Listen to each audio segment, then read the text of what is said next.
you can't go from where we're at today with organizations having our data overnight to coming back into your control, your power. So it's going to take multiple decades for that to shift if there is a critical mass of us humans that want to own, control, and consent to how their data is shared with whatever.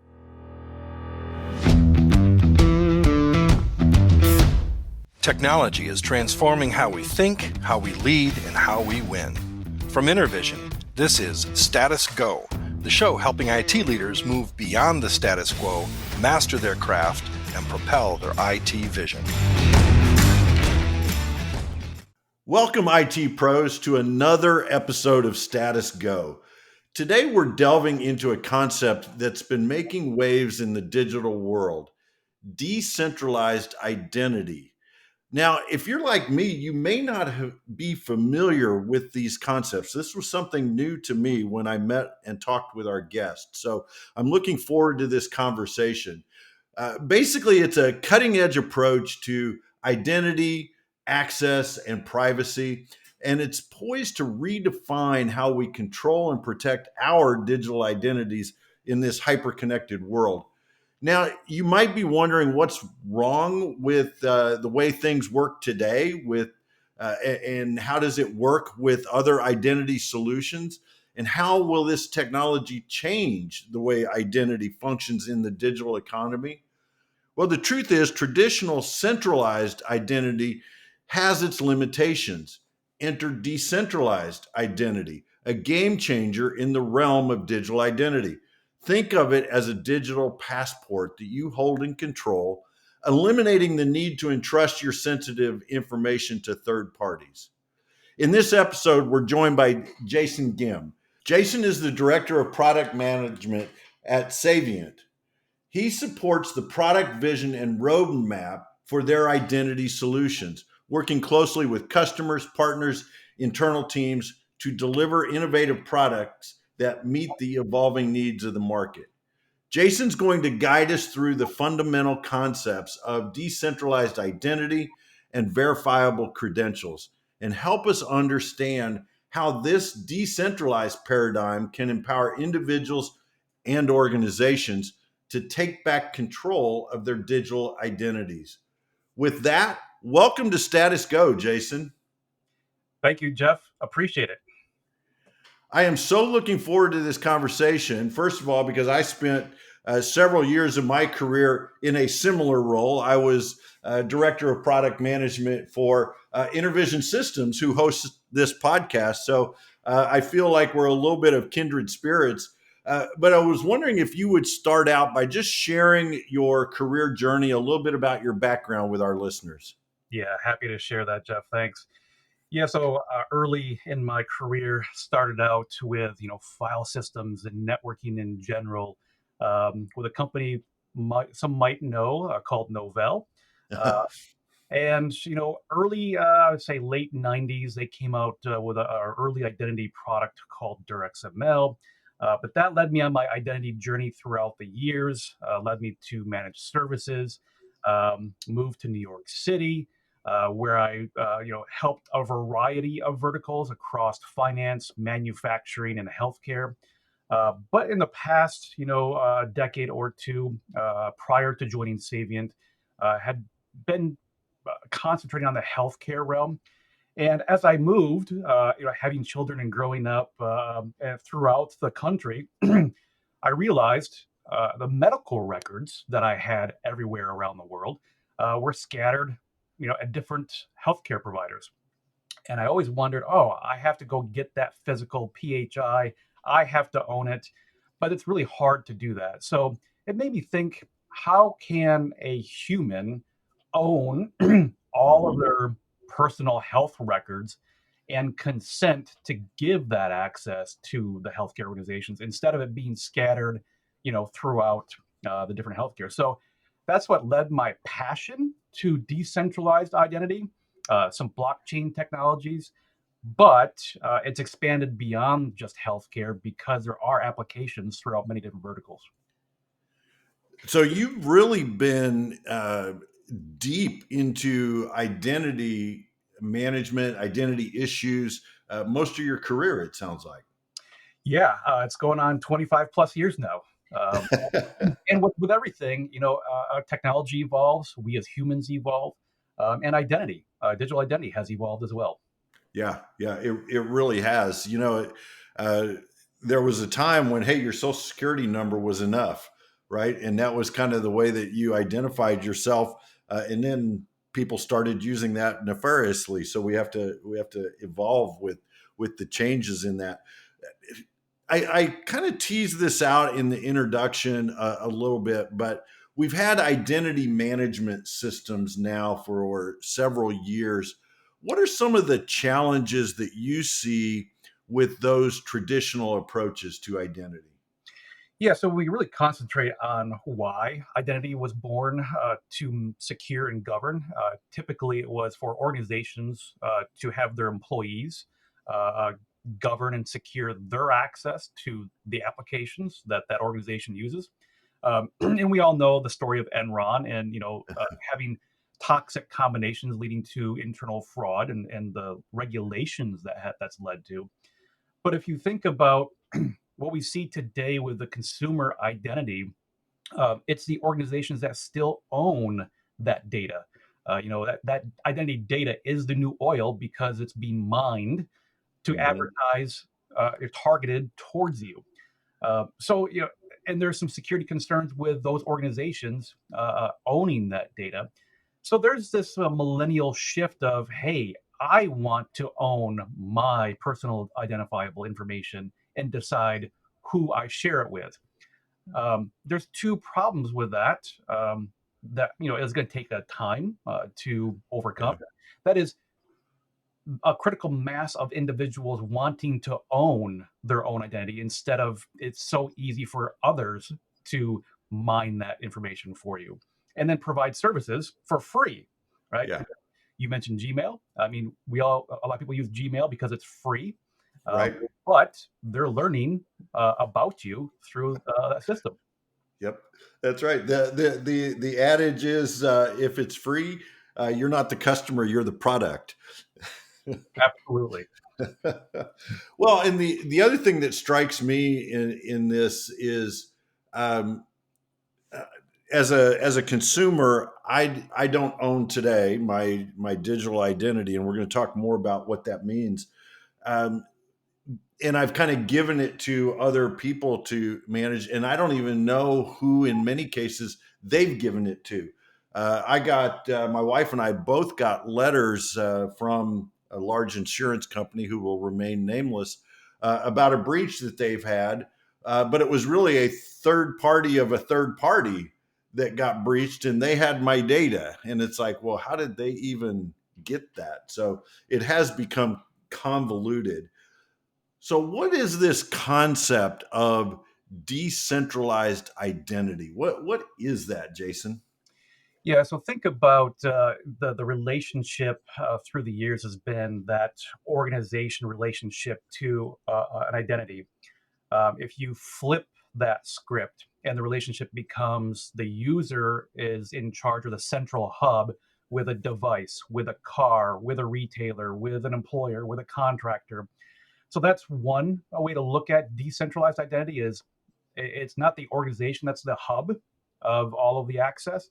It's the user first and what relationships do they have with a variety of things within this world on that digital plane, right?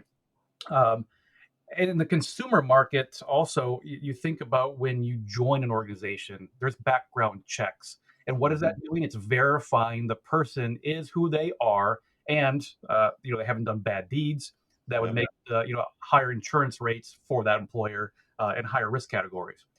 And so when this, the market had went through a tech layoff, the past year, I saw something, and it was somebody that was applying for all of these different jobs, and they had to re-enter this data multiple times every time they submitted a job application, and the amount of lack of efficiency and the time that takes that individual to manually do the data entry.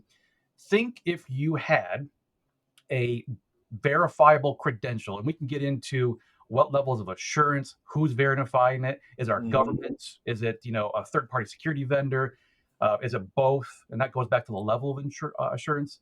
But if you have that wallet, if you will, that bundle that is accepted anywhere you go, then you don't have to worry about the inefficiency of time to enter manually your data in that specific scenario. So that's the business side. You look at the consumer side. I have a whole litany of identity data about myself. Uh, Mhm. what do I want to share and with whom? Maybe I have a trusted relationship with one of my favorite retailers and pairs of jeans. So I'm going to give them information about myself, and they're going to give me discounts. Um, and I can control what part of that verifiable credential I share with that particular retailer. So there's a lot of different approaches and use cases, and I have a few more to share as well. But I'll pause there for now. No, I like that. I especially like your use case about the applying to jobs, right? Because it is so frustrating. You even upload your resume and then many times have to retype the data that's on the resume that you just uploaded. And the concept of having a digital wallet maybe on my phone that's got that information and okay, send employment information to XYZ Corporation because I'm applying for a job. That sounds pretty nice, actually, to for anybody that's been through that. Let's dig underneath the covers a little bit. How does decentralized identity work? What's the technology behind it? The verifiable credentials that you're talking about? So it is evolving rapidly. I'd say decentralized identity has been around in some form or another. I mean, I'll just go back to the Novell days. There was a thing called Digital Me back in the late '90s. I don't think the market was ready for it yet. But it's evolved because I think some of the millennials, the younger, they want to control their data, right? Because of breaches that you see across Mhm. the realm, and they're worried that I saw a stat, I forgot where, that there's over every person has over 1,000 identities, digital identities throughout the ecosphere, the internet, and they don't know where they are, like Yeah, you said, who they're being shared with. So the technology to enable this is rapidly evolving. There's some ideologists that say, oh, it should be blockchain. There's those that say, oh, it should be self-sovereign identity with a wallet, and that's what it is. But then there's so many wallets. I mean, we all have them on our phones nowadays. They're yeah, yeah, exploding as well. And so it's like, well, hold on. Decentralized identity, you want that explosion because you don't want it to be centralized in one wallet. But from a consumer level, if there's three, four, five, 100 different wallets where my identity lives, well, then we're back to the same problem of it just identity proliferating throughout those wallets. yeah, yeah. So if I'm sharing my digital information, I assume the other side of it, maybe this is not a great assumption. The other side of it is I can turn that off, right? If I no longer want to share that information. One of the core tenets of decentralized identity is that the user themselves is in control of what they consent about themselves and who it's being shared with, not with the control being in the organization's power. By having to write to them in a cryptic, snail mail letter that they must write to forget, and that exists in the EU with Yeah, GDPR. GDPR. Yeah, But that's not a global regulation. Not all companies have to abide by regulations that don't apply to them. So, uh, if you don't know where your identity lives, then how do you know who to contact to have them forget you? yeah, yeah. I know we haven't really touched on this, but how do we get from this scattered identity all over the place where we are today? How do we get to that? How do we get to decentralized identity where I'm controlling it?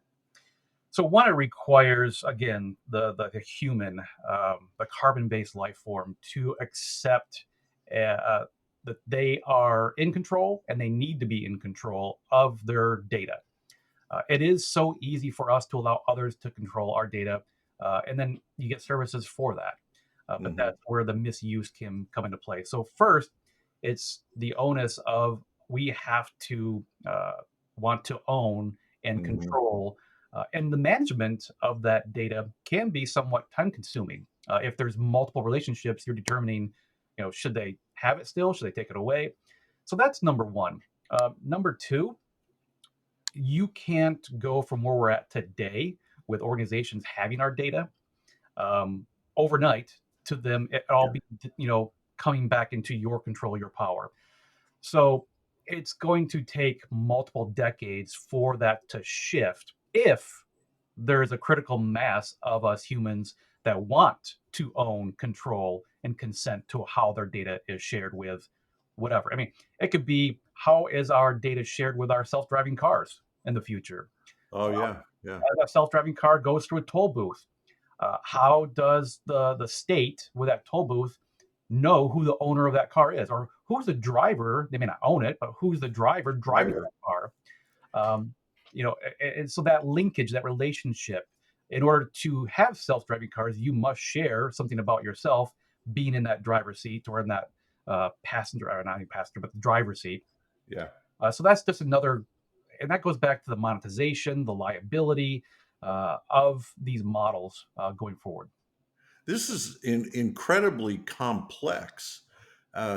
To as I just sit here and imagine all of these different pieces and parts that are coming together. Um, are there organizations that are trying to do this today? Is someone using this concept today? You talked about you had some other use cases. Where do you see this going or being right now? Yeah, so absolutely, and primarily it's where it's in the consumer market. So we see retailers looking at how they can monetize this model for loyalty programs that Hmm. provide even deeper discounts than what they would be getting today, and that brand loyalty, keeping them. Um, and the other use cases that I see, outside of that consumer world, is you think about supply chain and vendor management. So every organization um, does business with other businesses, B2B uh, relationships. Whether, we don't have a workforce that's all employees. There's contractors, there's students. You can call them a lot of different things, non-employees. Um, so when you are in that model, which exists today, how do you trust the employee of a vendor you're doing business with that has access to your suite of applications? Well, today it's, identity proofing solutions. There's plenty of them out there. And the cutting edge of identity proofing is hold your phone up and take a picture of your driver's license, and that, proves, but there's so many flaws with some of these methods. If you had an assured, verifiable credential that was guaranteed to be who you are, that Hmm. your vendor that you do business with and their employees can share with your organization to give access to, the applications. So an example is like inventory management in that healthcare realm, where you have durable goods that's provided by somebody that, obviously you're not the business of providing durable goods. You're in the business of providing healthcare, good healthcare.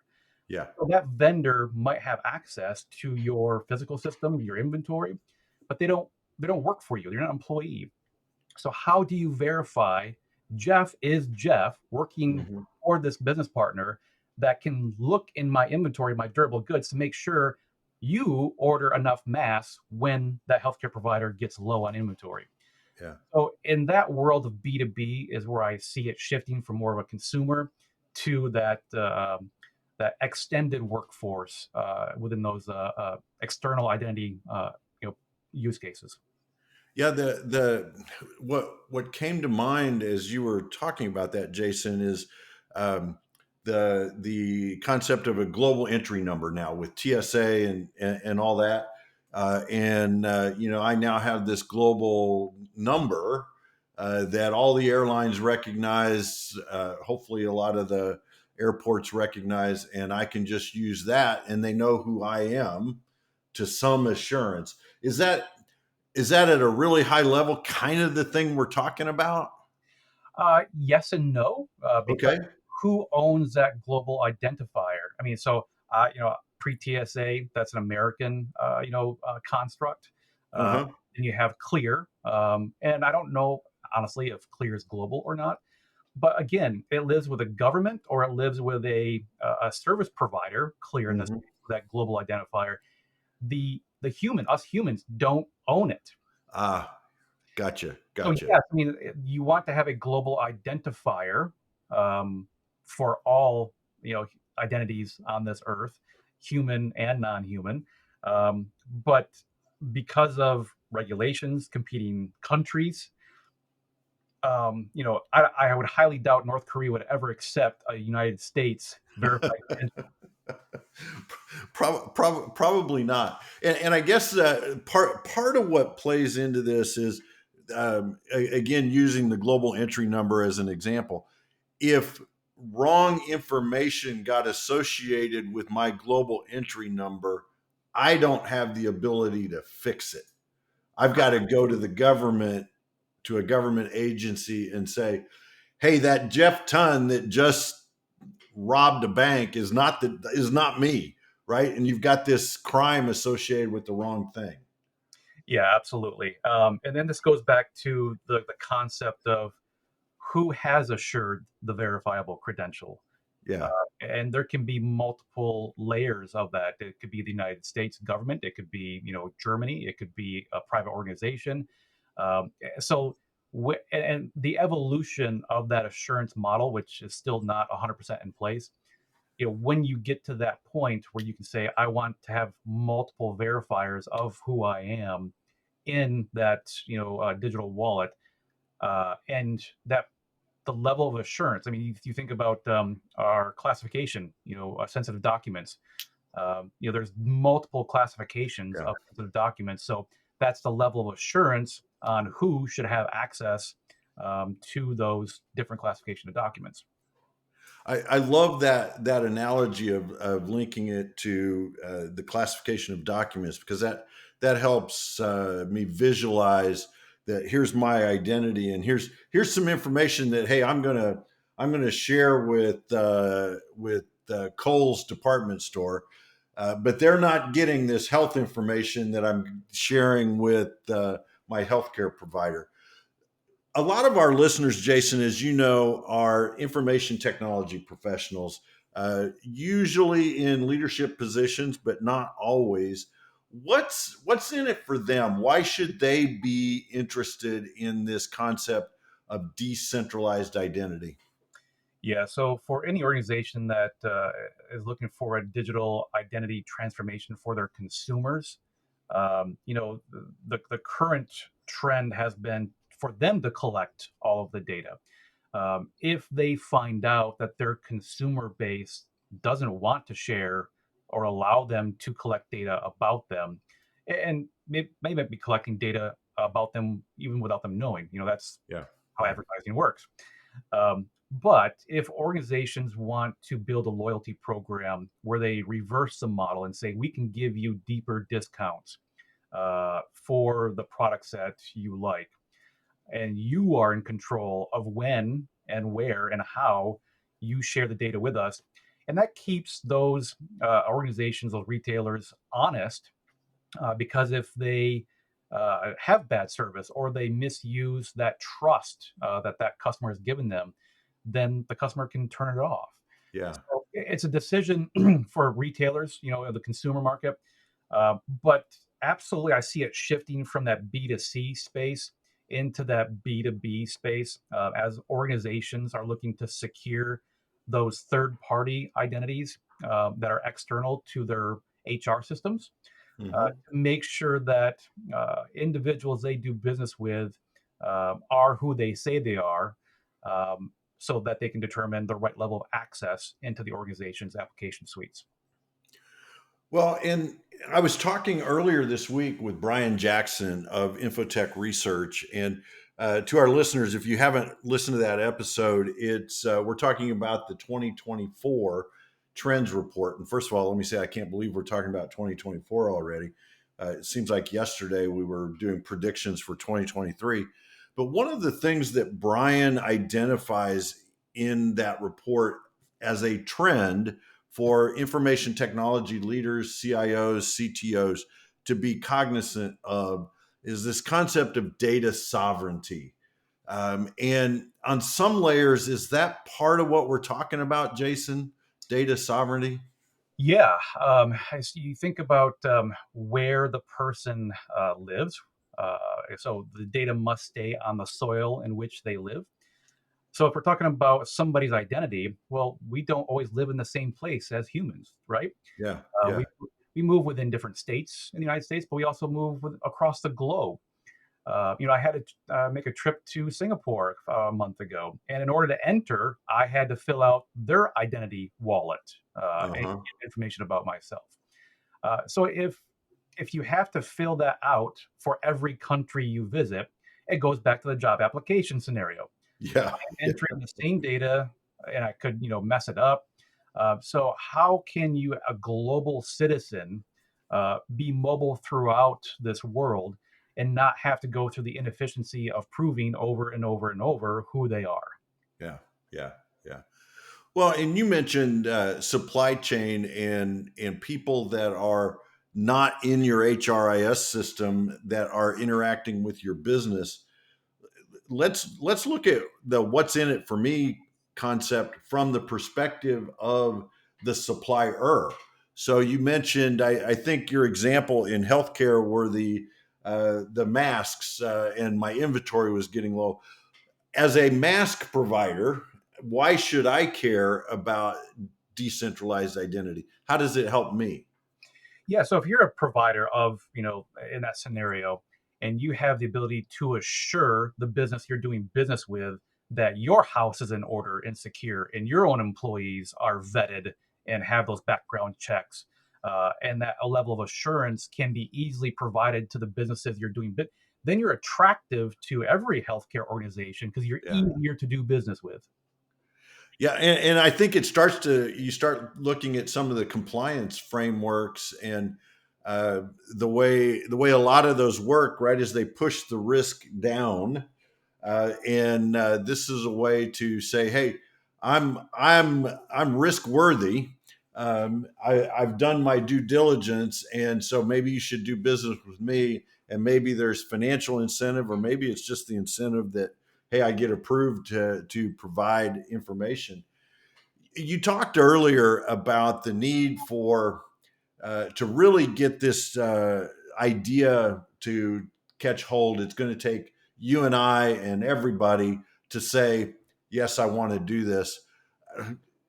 It seems like we're in this age, especially when you look at the data that social media collects on us. And our kids, we were always afraid about using some of this technology, and our kids are like, who cares? How do you why should individuals care about this concept, and why should they buy into the concept of decentralized identity? So, looking at human behavior, I would say that the number one driver to get humans to change behavior is what's it what's in it for them. Hmm. How is it financially, incentivized for them? Are they getting goods at a cheaper price? Doing business with a company that your information doesn't leak out. Um, I don't think is as big of an incentive as financial incentives Incentive, for yeah, individuals. So there has to be a financial incentive that's greater than what exists today for us to make yeah. that choice. We're going to control our identity, digital identity, and who has access to what parts of it. This reminds me of there's a telecom company, or used to be. I haven't even looked them up recently in France, Orange, and they were experimenting with if I signed up for their program and gave them permission, and you're a friend of mine, Jason, and you sign up, or I get you to sign up, then whenever I call you, instead of a ringtone, you're hearing an ad, right? So they're selling advertising this way. And for that, we both get a reduced rate on our cell phone bill. Now, I realize that's kind of the marketing side, but You've talked about financial incentives. That's kind of the thing you're talking about, right? Is that I sign up and I say, here's my digital identity. Now I want a discount. Yeah, in the consumer space, absolutely. In the B2B space, it's all about, is that company less risky to do business with? So again, it goes back to, and it's always the bottom line. If that third party somehow that employee leaves but still has access, and I'm not aware of it to my applications, and it leaks PHI now have a regulatory obligation to report that breach from that third party. And there's finger pointing going on there, but your brand is tarnished in those cases. How much, that is yet to be seen. How big Yeah. was the breach? Who did it affect? Are those consumers concerned about the breach? Are they aware of it? So it all comes back to the bottom line, whether it's consumer or that business to business use case. What's it mean for the financial incentives and the risk appetite for the Yeah. consumer or the third parties? It really comes down to those two things a lot, doesn't it? The financial incentive and the risk appetite, balancing between those two. Well, as you know, here on Status Go, we are all about action. And hopefully, I warned you about this, Jason. If not, I'll beg forgiveness. I would love for you to share with our listeners what are one or two things they should go do tomorrow because they listened to our conversation today. Well, one, try to inventory where you think all of your identities are. Uh, Yeah. and that is a very time consuming effort in this age where we're all very busy with our lives. What's the risk of not doing that? Mhm. There's some help in there. You have passwords that get saved and that'll tell you, hey, that's not very secure, or we now know it's part of a breach, so go change it. But yeah, the inventory of your identities, if you really want to get into it, is one. If you're an organization doing business with third parties and they have access to your applications, think about the relationship with those third parties, with those organizations. Make sure that there's one person on each side of that B2B relationship, and have that conversation about, hey, how do we make sure that your employees are still employed? They are who they say they are. And you have a risk policy and control policy that you can share with us, so we know that we're doing business with somebody who's taking care of the digital identity risk that would be subject to us. I love those two actions. And, I think on the consumer side, a place uh, for me to start, I was thinking, I was personalizing this is, I've got a password vault that I use. That's at least identified a couple hundred people that have my identity in some way, shape, or form. Maybe I start there and find out what information they have about me. And then the B2B, I think that's a great step, especially as maybe you're going through a compliance cycle, or even a procurement cycle where you're renewing contracts. That's kind of the time to reach out and maybe solidify some of those things. The relationship is best when you have procurement and your contracting involved. When those are being renewed, it's an absolute Yeah. gem of an idea there, Jeff. Yeah, it's incentive, right? You've got some. Well, Jason, I want to thank you for taking the time to sit down and talk with us today. This, as I mentioned at the outset, this was a brand new concept to me. It's something that I've been thinking about personally, and where my data is and all those things, but didn't really know that there was I'll call it a field of study where people like yourself are engaged in this, trying to figure out this very complex problem. Thank you for carving out time to talk with us. Greatly appreciate the opportunity, Jeff. Thank you very much. Maybe we have you back on in a few months and see how things have progressed. That would be an interesting follow up conversation. It absolutely would be. To our listeners, if you have a question or want to learn more, be sure to visit intervision.com. The show notes will provide links and contact information. We'll have Jason's contact information. We'll have a link to Savient if you want to check out some of what they're doing in the identity space. This is Jeff Ton for Jason Gzym. Thank you very much for listening. You've been listening to the Status Go podcast. You can subscribe on iTunes or get more information at intervision.com. If you'd like to contribute to the conversation, find Intervision on Facebook, LinkedIn, or Twitter. Thank you for listening. Until next time.